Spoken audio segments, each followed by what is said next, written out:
thoughts on the game? It got reasonably close at the end, but you guys were able to hold it out. Yeah, I mean, I just got to give New Zealand a lot of credit. They picked us apart, start the game. They're a really good team. They just destroyed our pick and roll defense.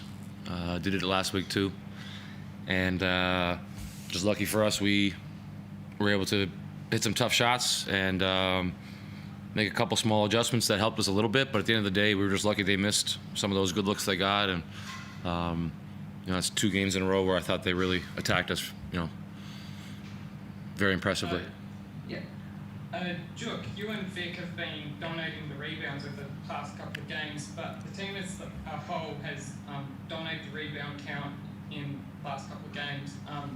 You beat New Zealand tonight 43-23 overall. Has there been a mentality shift? Yeah, definitely. Especially the beginning of the season, that was one of the things that we weren't very good at. So we made it a collective thing to make sure we rebound the ball. So every time now, we just got to make sure we do that.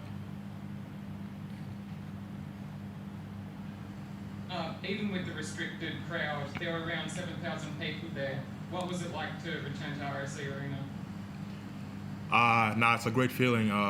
Being back home, playing in front of the Red Army. It's way better than playing on the road for sure, especially being on the road for 2 months, hearing the Bruise all the time. But now today, it was a great feeling, everybody cheering us on.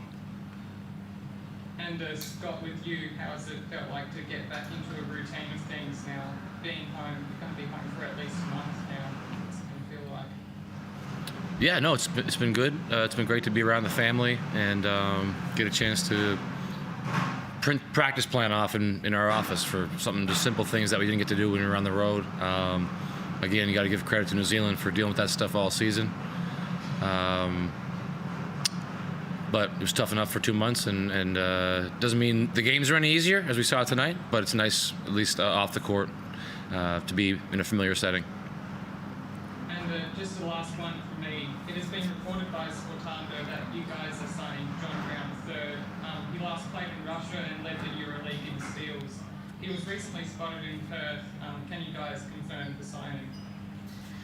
I've always wanted to do this. No comment. You'll go, Craig. I'm going to ask you something similar regardless. Is it a difficult position for the club to be in at the moment with the speculation and with Michael Fraser obviously still part of the team? In the words of Bill Belichick, we're on to Tasmania. It's a football coach in America. Clearly you're not going to go there, so I'll ask you a different one. Mitch Norton's having this. How bad is that as far as you're aware at the moment? I mean, it must be somewhat bad if Mitch wasn't able to go. He's a pretty tough kid, as we all know, and he plays through a lot of pain and a lot of injuries. I'm hoping it's just a precautionary thing because we're getting down on numbers. We've got a number of guys out right now, and we just got to be careful not to do any damage in practice this week before a big weekend coming up. Is it frustrating the amount of soft tissues and things that have bobbed up throughout the year with the way the schedule's been and how challenging it's been for you all? Yeah, I mean, I've said it before, like, injuries, they suck, no question about it. You hate to get them. But my personal view is you can't control it. It's going to happen in basketball. Guys play hard. We have a great medical staff. We listen to them as coaches in terms of our planning. The players listen to them in terms of, managing their own physical loads and things like that. So it's just part of the game. That's why we have 15 guys, and hopefully we'll have enough to give Tasmania a good run on Thursday. Hi, Coach. Fraser here from AAP. Congratulations on the win, especially at home again.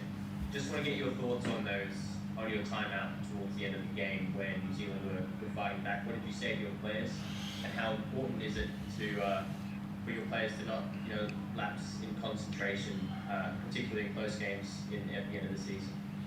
Well, the first time out at the end, I messed up because I drew a play up for full court and then decided to advance the ball last second and run one of our plays that we have in the playbook, and that was kind of a waste of time out on my part. I should have drew something up for the sideline.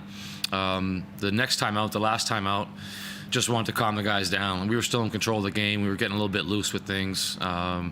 they had a couple buckets, and we just had to regroup and kind of organize ourselves. So I took a bit of a chance, I guess, with I think there was 51 seconds left when the last timeout was called, and we were out of timeouts. But I trusted the guys to take us home. I think they just needed to be calmed down a little bit. And just on the breakers, how much of a challenge did they pose to you in your last two matchups, and what's been disruptive from them in terms of in terms of your gameplay? Well, first of all, they have no real weaknesses in the roster. There's not guys that you can leave open or double off. They have a good backcourt, good wings, good front court, and I think they probably pass the ball and move the ball out of pick and rolls as well, or better than anybody else in the league. They're well coached. They do a good job competing under tough circumstances. And like I said last week, they have had a lot of trouble with injuries to start the season, and I was kind of telling anybody that would listen around our team that they're going to be as tough and out as anybody when all is said and done, and I think they've proven that the last couple games.